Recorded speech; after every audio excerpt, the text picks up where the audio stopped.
You say more than you think. Book সামারির উপসংহার। আসল কনফিডেন্স কোনো নকল করা পোজ নয়। এটা তখনই বাড়ে যখন আপনি মানুষকে স্পষ্টভাবে বোঝেন আর পরিস্থিতি অনুযায়ী রেসপন্ড করেন।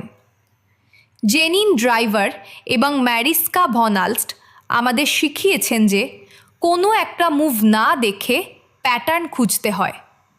কোনো ব্যক্তির বেস লাইন খেয়াল করুন, মানে তিনি সাধারণত কিভাবে দাঁড়ান, কথা বলেন এবং নড়াচড়া করেন। এরপর তার মধ্যে পরিবর্তন লক্ষ্য করুন। ছোট ছোট পরিবর্তনগুলোই বড় সত্যি বলে দেয়। বেলি বাটন রুলটা মনে রাখবেন।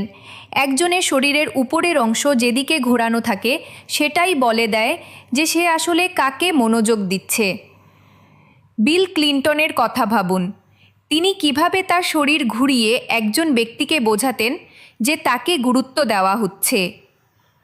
পাওয়ার জোনগুলোর দিকে নজর রাখুন, যেমন গলা, পেট ও পা। এগুলোকে খোলা রাখতে একটা স্থির স্ট্যান্স ব্যবহার করুন। সাধারণ স্ট্যান্সের পরিবর্তনই আপনাকে আরও বেশি আত্মবিশ্বাসী দেখাতে পারে। ডেঞ্জারাস 4 মাইক্রো এক্সপ্রেশনগুলো সম্পর্কে জানুন এবং এরপর কি করতে হবে সেটাও শিখুন।